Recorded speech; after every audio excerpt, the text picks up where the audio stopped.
गरीब बाप के छोले भटूरे। पालनपुर गांव में चेतन नाम का आदमी रहता था।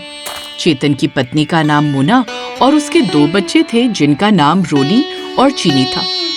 चेतन गांव में खेती करता था। चेतन के पिताजी ने जमींदार से कर्ज लिया था।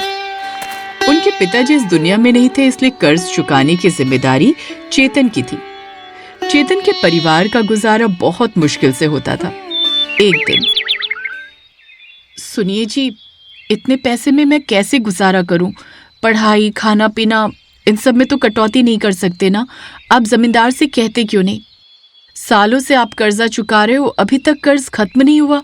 देखो, पिताजी और जमींदार के बीच क्या बात हुई थी वो तो मैं नहीं जानता, लेकिन अब पिताजी का कर्ज चुकाना बेटे का फर्ज है, वो मैं चुका रहा हूँ। चेतन जमींदार की बातों पर यकीन कर रहा था और चेतन कम पढ़ा लिखा था, जिसका फायदा जमींदार बखूबी उठाता था। उससे अंगूठा लगवाकर उसके खेत को अपने नाम कर लिया था। एक दिन, अरे तुम्हें खेत में आने की जरूरत नहीं है, अब ये खेत मेरा हो गया है। अब तुम मजदूर की तरह इस खेत में काम करना चाहते हो तो करो, लेकिन मजदूरी का आधा पैसा तुम्हें मुझे देना होगा। ऐसा मत कीजिए, मेरे 2 छोटे बच्चे हैं, मैं कहाँ जाऊंगा उनको लेकर। चेतन की विनती का जमींदार पर कोई असर नहीं होता। वो चला जाता है। चेतन घर आकर उदास रहता है। तभी उसका दोस्त वहां आता है। चेतन उसको सारी बात बताता है। दोस्त कहता है कि अगर तुम मेरी बात पहले मान जाते और मेरे साथ शहर चलते तो आज का कर्ज चुका सकते थे। अभी भी कुछ नहीं बिगड़ा है, शहर चले जाओ। मैं इतना पढ़ा लिखा भी नहीं हूँ, खेती के अलावा मैंने कोई काम नहीं किया है।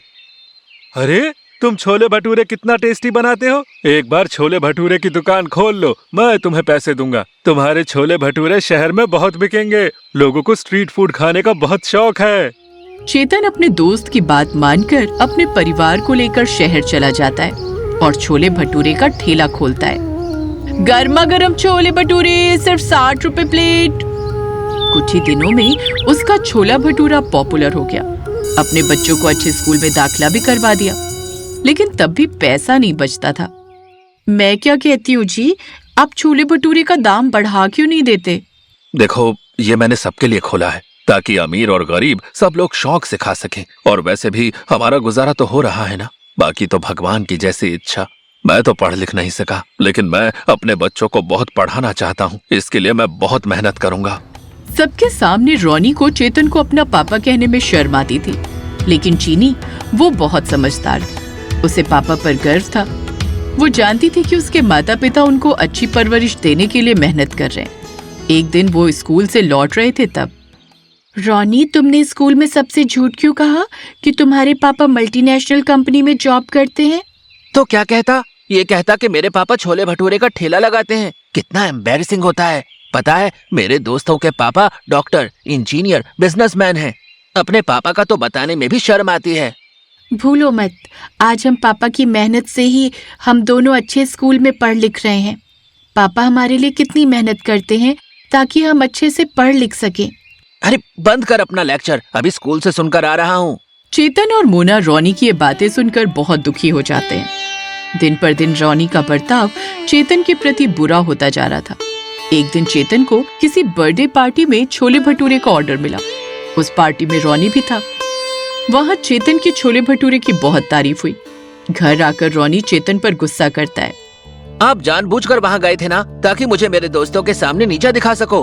आपको पता भी है कितना शर्मिंदा हुआ हूँ मैं। बेटा, मुझे नहीं पता था कि वो तुम्हारे दोस्त का बर्थडे है। आगे से मेरे किसी भी दोस्त के सामने मुझे बेटा मत कहना।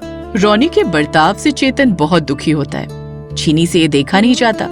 तभी उसके दिमाग में एक आइडिया आता है और वो मोना और चेतन को सब बताती है।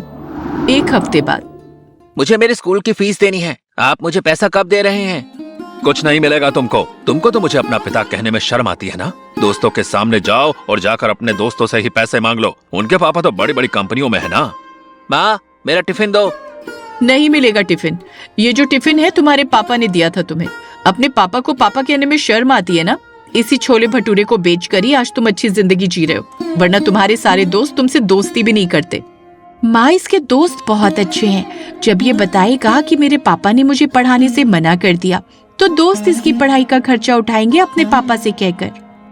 स्कूल में उसके दोस्तों को जब पता चला तो वो बहाना बनाकर वहां से चले गए। रॉनी को अपनी गलती का एहसास हुआ और उसने घर आकर चेतन से कहा, मुझे माफ कर दो पिताजी, अब से मैं ऐसा नहीं करूंगा। आप सब सही थे। आज आपके इस हुनर की वजह से ही मैं अच्छी जिंदगी जी पा रहा हूँ। बेटा, हमें हमेशा अपने काम को सम्मान के साथ करना चाहिए। कोई भी काम छोटा बड़ा नहीं होता। लोगों को खाना खिलाना तो पुण्य का काम है। ये ठेला हमारी रोजी रोटी है, इसका कभी अपमान मत करना।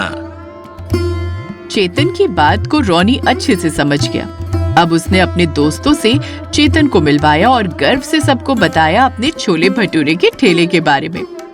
खाली वक्त में वो चेतन का हाथ भी बटाता है।